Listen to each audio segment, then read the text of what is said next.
Hi guys, Dan Genzel, and thanks for tuning in to another one of my videos. I think the most frequent question that I have to ponder when I talk to some of my students is, hey Dan, I am just coming out of school, I'm changing careers, or I got crushed in 2009 and 10.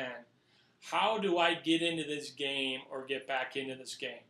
I really don't have much money, but how am I going to get these deals done? Because as everybody knows, banks just aren't readily financing deals right now. So how do I attract the capital to my deals and be able to put them together? So everybody's situation is different, and oftentimes I feel like people are, in other words, asking me, hey Dan, why don't you introduce me to some rich guys you know and comb through your Rolodex and let's go do a deal.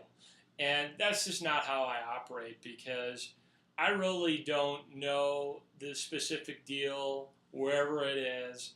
I tend to stay very local in the markets that I know and I know best, and that's how I did well. So, however, it is more of a process rather than an outcome, and I can tell you that because I've experienced it. So let me give you an example. So when I was younger, just getting started out in brokerage, and that's how I started, and that's how I would recommend people get started. This is one of the ways, is I got to be a commercial real estate broker and build my Rolodex full of investors.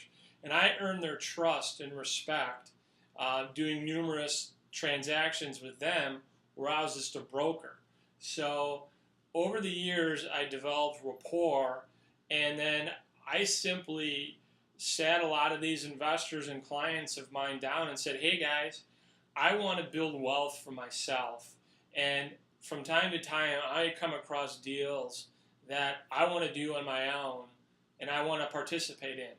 So would you come along with me? I will sweat for the equity. I will put the deal together. Here's my idea, and I'm going to execute the game plan.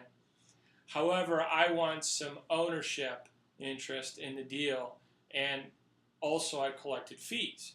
So oftentimes what I did was I put my fee that I earned at closing into the deal, and then sometimes I put in more cash after that. But I put the entire group together. I had the business plan, I had the exit, and I put everything together, and my investors and me were in the deal. So that's just one way of going about it. Another way that I got putting investors together was I got to know a lot of the general contractors in town.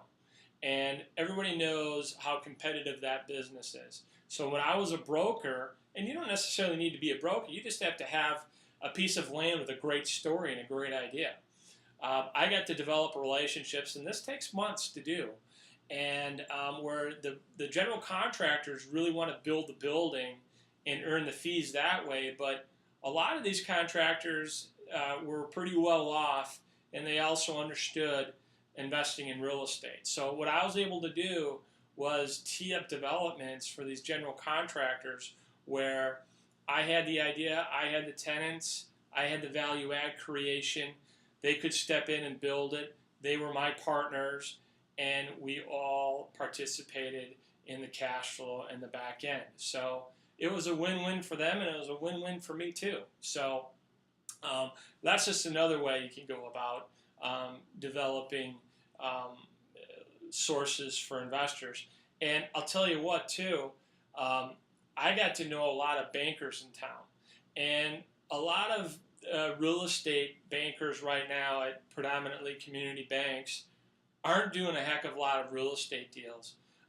What they're doing, if they're lucky enough to have a job, is really keeping their commercial clients happy, and they're making sure that their lines of credit or whatever the case may be get serviced. But because they're not putting a lot of real estate deals in front of their board, doesn't mean that they don't want to look at your deals. So what I did, and this is a great tip of advice for you, is I got to know these bankers, and whenever I came up with a really good deal, I would call them up. I'd say, hey Joe, I've got a really nice deal. I'd really like your input on it. So I'd take them out to lunch, I'd grab a cup of coffee, and I would talk to them about the deal, and I would say, hey, I know your bank's really not lending right now, but how would you underwrite this deal? So you instantly get these bankers on your side and kind of teeing up the deal for you and say, hey, if you were to put this through to your board, what do you think they would say?